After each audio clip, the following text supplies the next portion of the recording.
Channel की सभी update पाने के लिए सब्सक्राइब करें और प्रेस करें बेल आइकन।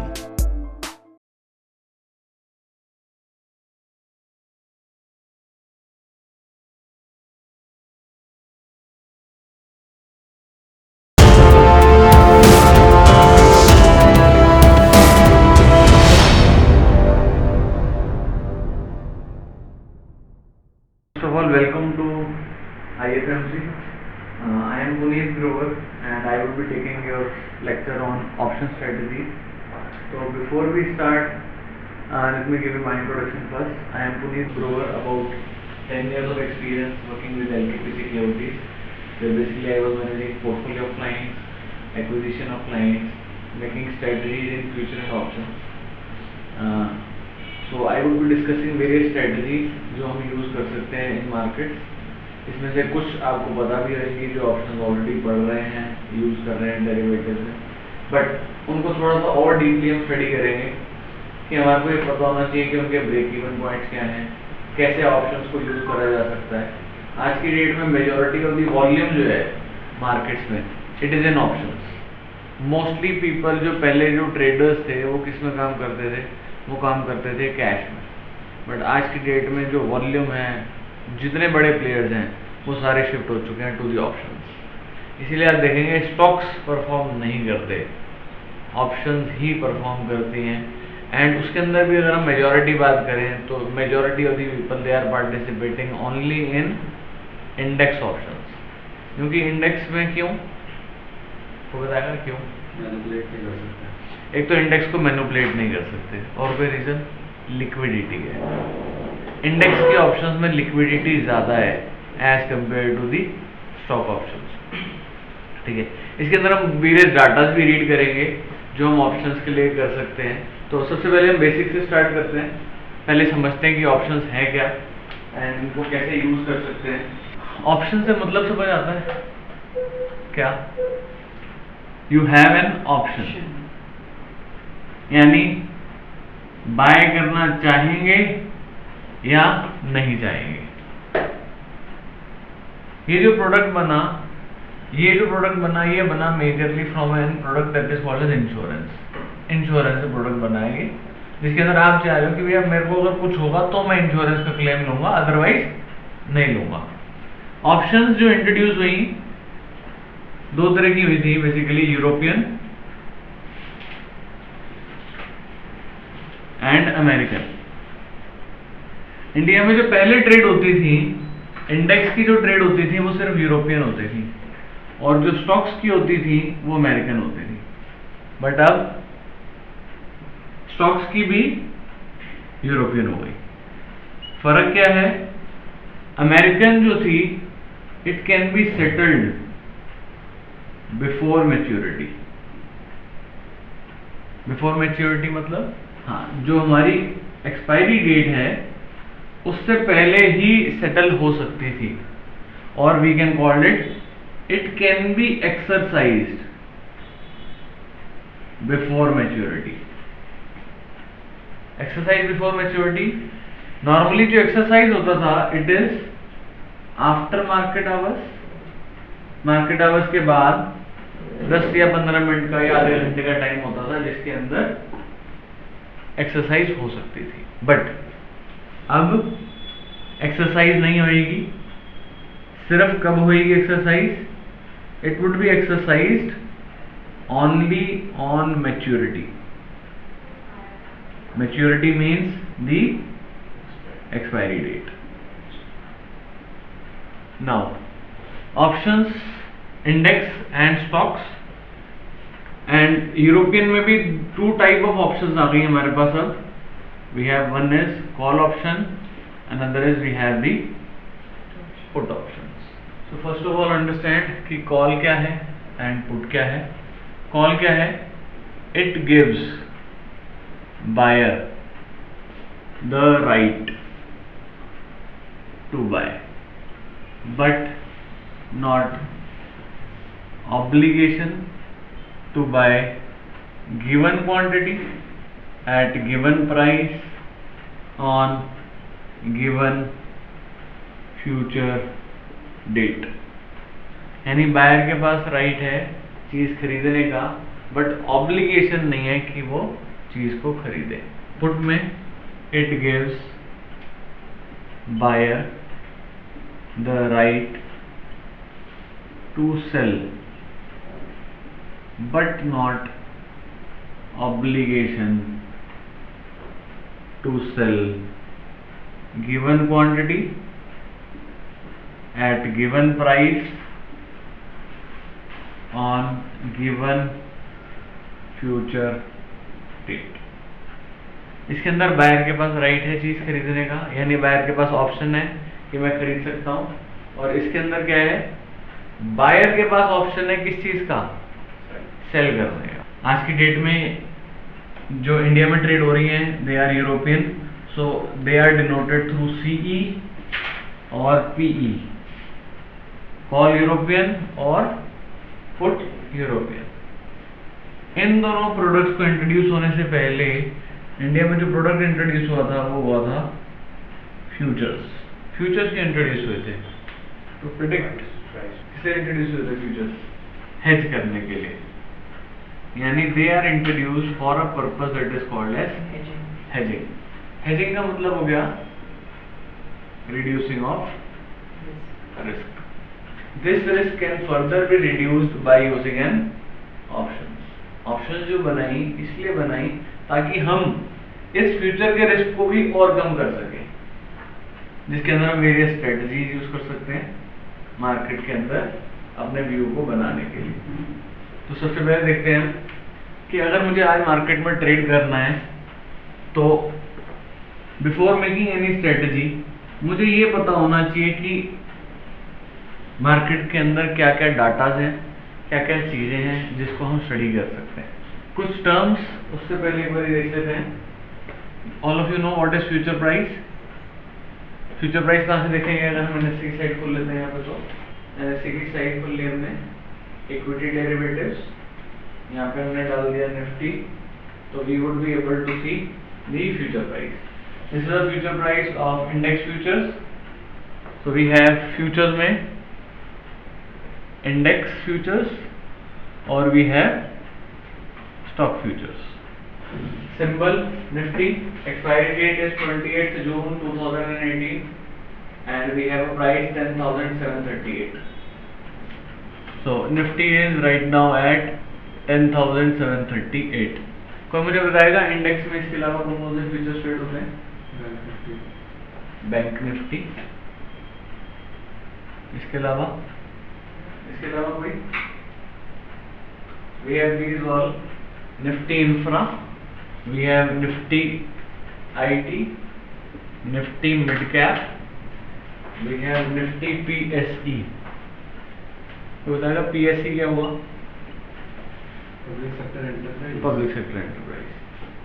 यानी अगर आप मिड कैप में ट्रेड करना चाहते हैं तो आप इस इंडेक्स को वॉच कर सकते हैं। ज्यादातर लोग जो है वो मिड कैप इंडेक्स को नहीं वॉच करते, मिड कैप ट्रेड कर रहे हैं, बट मिड कैप का इंडेक्स जानना भी जरूरी है।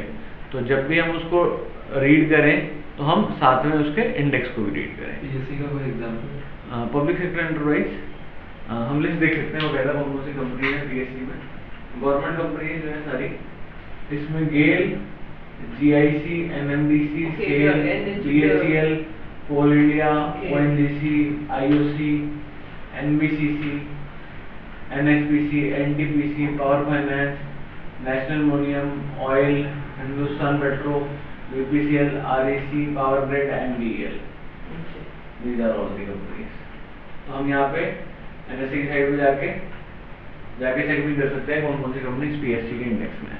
सो ये हमारे पास निफ्टी फ्यूचर्स आ गए, और इसके अलावा एक इंडेक्स और ट्रेड हो रहा है यहाँ पे, that is international index which is FTSE 100।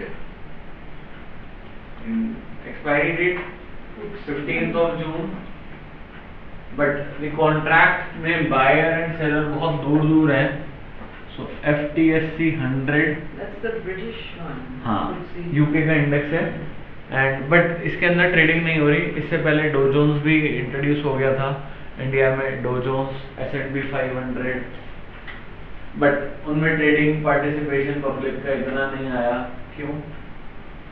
कोई बताएगा क्यों? इसमें ट्रेडिंग क्यों नहीं हो रही? हेज नहीं कर सकते। एक तो हेज नहीं कर सकते, हाँ, और कोई रीजन? हाँ, तो वॉल्यूम क्यों नहीं आया, लोगों का पार्टिसिपेशन क्यों नहीं आया? इसके फैक्टर्स कुछ नहीं पता। एक तो फैक्टर नहीं पता और एक रिस्क और ज्यादा है।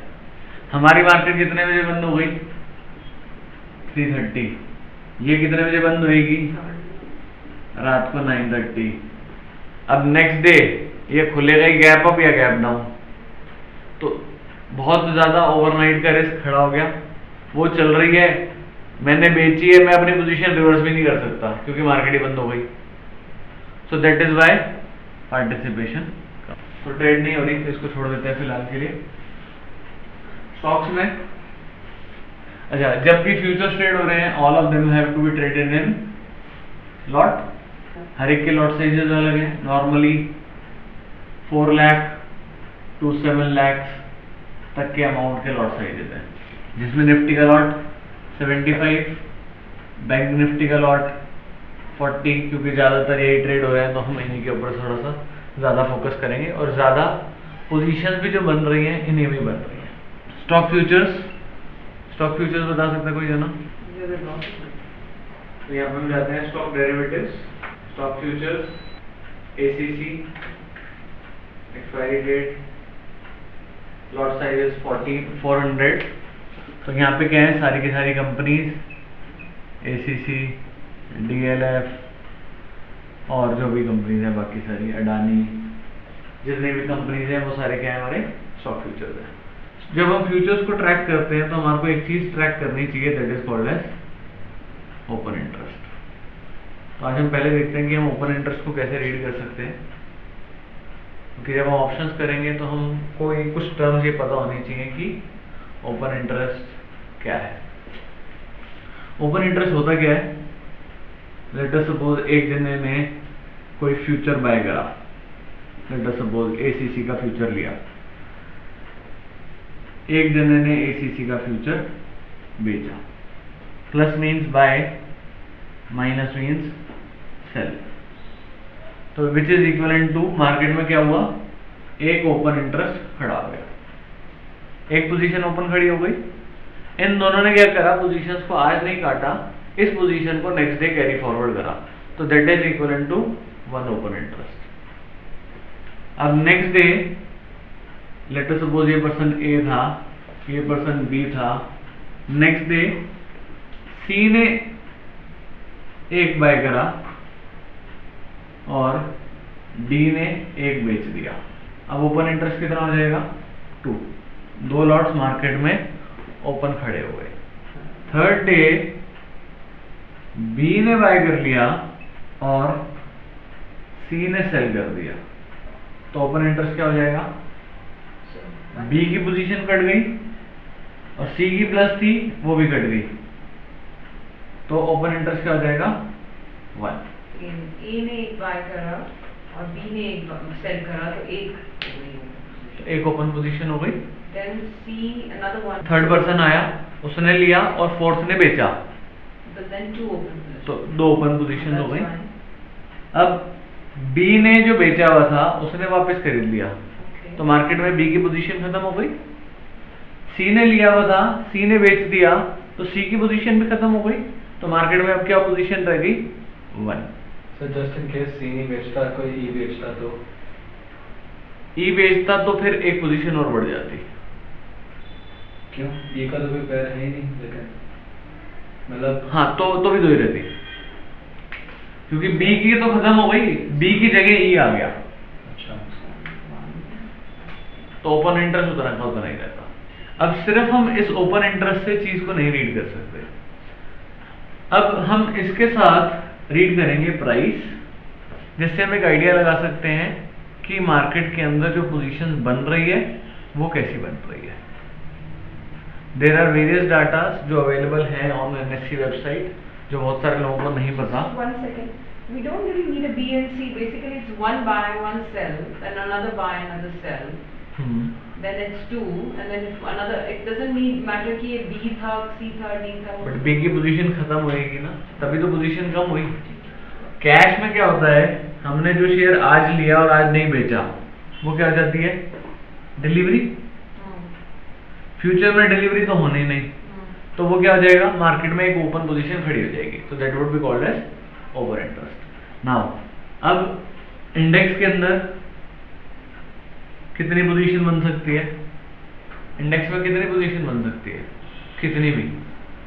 ओपन इंटरेस्ट कितना हो सकता है? कितना भी, क्योंकि इंडेक्स के फ्यूचर्स हैं कोई, या इंडेक्स का कोई अंडरलाइंग एसेट है? नहीं है। तो इंडेक्स के अंदर कितनी भी पोजीशन हम बना सकते हैं, कितना भी ओपन इंटरेस्ट जा सकता है। बट अगर हम बात करें स्टॉक्स की, अगर एसीसी के 1 करोड़ शेयर हैं कैश मार्केट में, तो फ्यूचर में कितने बुक हो सकते हैं? 1 करोड़। बट एक्सचेंज ये कहता है कि अगर ये 95 लाख बुक हो गए, तो ओपन इंटरेस्ट कितना हो गया? 95%। जैसे ही 95% बुक हो जाएंगे या ओपन इंटरेस्ट 95% हो जाएगा, एक्सचेंज इसको डाल देगा in a period that is called as ban period. Stocks में 95% है, 90 है? 95 के ऊपर ban period.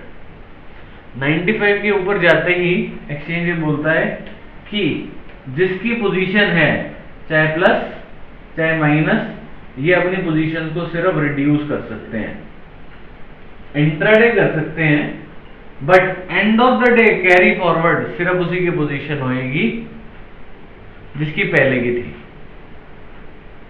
Fresh positions carry forward नहीं होंगी। और आज दिन है, अब जब आप ट्रेडिंग स्क्रीन अपनी चला के रखेंगे तो उसके अंदर नीचे एक्सचेंज के पास से मैसेजेस आते रहते हैं, अगर कोई जरा ध्यान से देखेगा कि 90% हो गई, इस स्टॉक में 85 हो गई। जिस दिन ये मैसेजेस आ रहे हैं, अभी जैसे आज के जिस स्टॉक पे न्यूज आई वो 80% है सुबह बैन पीरियड में, बैन नहीं है 80% है पोजीशन मार्केट वाइड, 85 हो गई, 90 हो गई, 95 हो गई, 100 हो गई। आप आज जितनी मर्जी पोजीशन बनाना चाहो बना लो, क्योंकि बैन का जो अनाउंसमेंट होएगी वो नेक्स्ट डे होएगी। ठीक है, अब लेट अस सपोज 95 हो गई और मुझे लगता है कि कल स्टॉक ये बहुत बढ़ सकता है, तो मैं आज ही पोजीशन बनाना चाहूं तो बना सकता हूं। अब मैंने अगर आज पोजीशन बनाई तो मैं ये पोजीशन कल कैरी फॉरवर्ड कर सकता हूं, बट कल से पोजीशन नहीं बनेगी। समझ आया? अगर मुझे लगता है कि कल प्राइस बढ़ सकता है तो मैं आज 95 के ऊपर पोजीशन बन चुकी है तो भी मैं बना सकता हूं, यानी आज इसकी मार्केट वाइड पोजीशन लिमिट 120% तक भी जा सकती है। It is not positions, company के कितने शेयर बुक हो सकते हैं फ्यूचर्स में, प्राइस बढ़ा है या नहीं बढ़ा।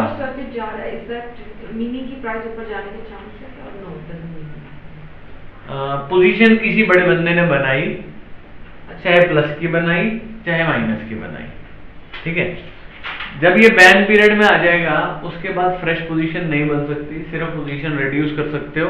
और फिर भी अगर कोई बंदा पोजीशन बनाता है, कैरी फॉरवर्ड करता है, तो मिनिमम पेनल्टी है 5000 रुपीज पर डे।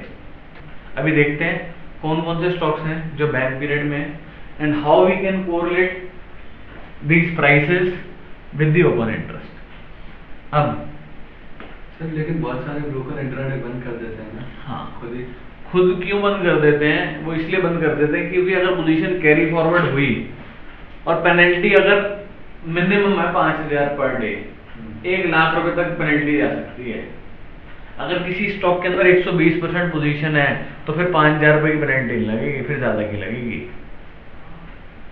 सर इसमें इन्वेस्टर की क्या गलती है, उसको क्या पता कितना वो। आप चेक करो एनएससी की साइट से कौन कौन से शेयर बैन पीरियड में। मैं पिछले दिन की बात कर रहा हूँ जिस दिन बैन में नहीं है। हाँ, और 120% उसका ओपन इंटरेस्ट टच हो चुका। हाँ, और मैंने बना ली पोजीशन। हाँ, तब तो मेरे को पेनल्टी नहीं तो कोई लगी। पेनल्टी नहीं है।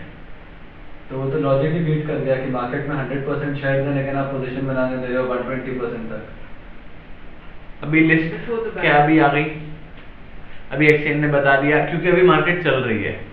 हो सकता है 3:30 तक सारी पोजीशन खत्म हो जाए, हो सकता है 3:30 तक जितने लोगों ने पोजीशन बनाई है वो सारी काट दें, तो वो 90% ही बंद हुए। इसीलिए एक्सचेंज ने उस दिन, जिस दिन वो बैन पीरियड में आ रहा है, उस दिन खोली हुई है। तो अगर कभी पोजीशन बनानी हो, कोई स्टॉक आप वॉच कर रहे हो और आपको लगता है कि ये बैन में जा सकता है, मैं कल नहीं ले पाऊंगा, तो आज ही ले लो। ऑप्शंस के अंदर भी पोजीशन नहीं बना सकते अगर बैन पीरियड में आ गया तो। अब now how we can use this, price अगर बढ़ रहा है और ओपन इंटरेस्ट भी बढ़ रहा है, तो इसका मतलब क्या होगा? अगर मेरा प्राइस बढ़ रहा है और ओपन इंटरेस्ट बढ़ रहा है, तो इसका क्या मतलब हुआ? प्राइस बढ़ रहा है और ऊपर इसका मतलब कि यानी कि लोगों ने पोजीशन लॉन्ग में बनाई है, मार्केट क्या है? स्ट्रॉन्ग स्ट्रॉन्ग है। इसको कई लोग लॉन्ग बिल्डअप भी कह देते हैं। प्राइस बढ़ रहा है बट ओपन इंटरेस्ट गिर रहा है, यानी कि शॉर्ट बिल्डअप नहीं, शॉर्ट बिल्डअप नहीं है, I would say top near by, यानी कि लोग पोजीशंस कैरी फॉरवर्ड कम कर रहे हैं, आज के आज ही काट जाते हैं। तो उसमें ओपन इंटरेस्ट कम क्या होगा? ना बढ़ेगा ना कम होगा। नहीं, जो पिछले दिन की पोजीशंस थी वो कट रही हैं। मतलब आपने 100 रुपए में शेयर लिया था, 105 में लिया था, प्राइस भी बढ़ा था और आपने 2 लाख शेयर भी बाय करे थे। अब क्या हुआ? अगले दिन प्राइस तो बढ़ा, 108 हुआ, बट आपने क्या करा? 1 लाख शेयर कम कर दिए। तो क्या हुआ? लॉन्ग अनवाइंडिंग कह सकते हैं इसको, या I would say top near by है। अच्छा, प्राइस अगर गिर रहा है, ओपन इंटरेस्ट बढ़ रहा है, तो मार्केट क्या है? वीक है। प्राइस गिर रहा है, ओपन इंटरेस्ट गिर रहा है, तो लो नियर बाय है। अब हम क्या करेंगे? जब भी कोई स्टॉक आप ट्रेड कर रहे हो, एक्चुअली एक दिन के ओपन इंटरेस्ट से हमारे को आइडिया नहीं लग सकता, हमारे को कुछ टाइम पीरियड के अंदर उसको वॉच करना पड़ेगा। जैसे कि अगर मैं बात करता हूँ, इस ओपन इंटरेस्ट को हम इजीली ट्रैक कर सकते हैं इन स्टॉक्स में थोड़ा सा इजी रहता है ट्रैक करना। इसके अंदर क्या करें? एक्सेल पे डाटा लें।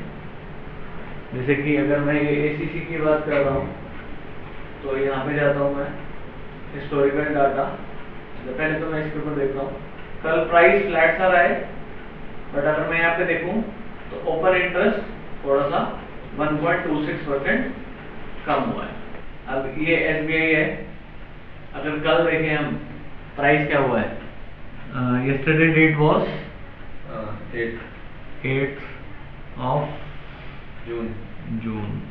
प्राइस कितना बढ़ा?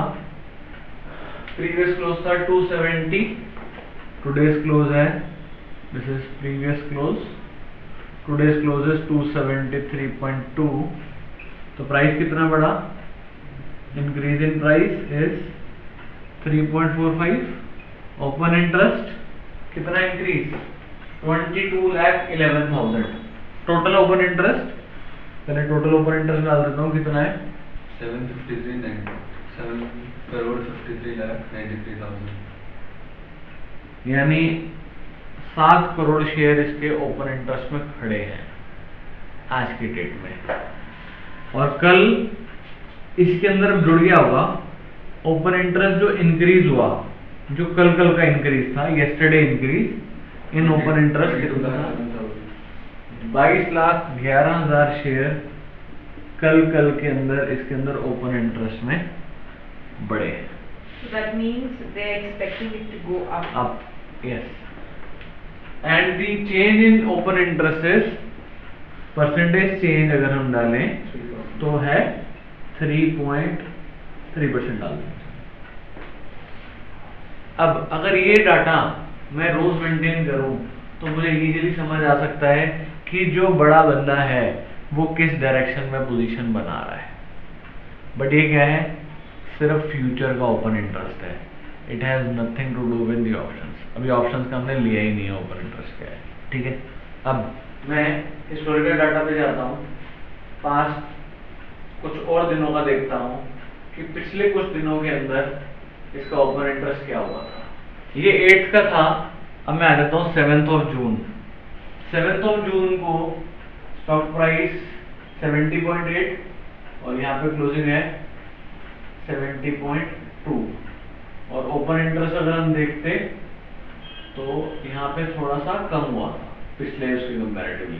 तो अगर मैं ये डाटा पूरा मंथली नोट करूंगा तो बकायदा मैं ये रीड कर सकता हूँ कि किस दिन सबसे ज्यादा प्राइस बढ़ा और किस दिन सबसे ज्यादा ओपन इंटरेस्ट बना। तो मैं इसको बकायदा हम एक्सेल में मेंटेन कर सकते हैं और उसके अंदर हम देख सकते हैं कि किस दिन सबसे ज्यादा ओपन इंटरेस्ट बना और किस दिन सबसे ज्यादा प्राइस में चेंज आया, यानी उस डायरेक्शन में मोस्ट प्रोबेबली एक्सपायरी घटेगी। ये तो था स्टॉक्स का। तो हम स्टॉक्स को भी, किसी भी स्टॉक को, अब कोई एक स्टॉक आप ले लेना और उसका डाटा आप डेली नोट करोगे टिल दी एक्सपायरी मंथ। जब आप एक स्टॉक को पूरा एक महीना ट्रैक करोगे, रोज डाटा नोट करोगे, ओपन हाई लो क्या था, साथ में कितना इंक्रीज हुआ ओपन इंटरेस्ट में, तो आपको नेक्स्ट मंथ आइडिया लग जाएगा कि इस स्टॉक के अंदर जब इतना ओपन इंटरेस्ट बढ़ता है और प्राइस बढ़ता है तो क्या होता है। और इस डाटा को भी रीड हर एक जना अपने अकॉर्डिंग कर सकता है। ऐसा नहीं है कि जो मैंने रीड करा यही फाइनल है, नहीं।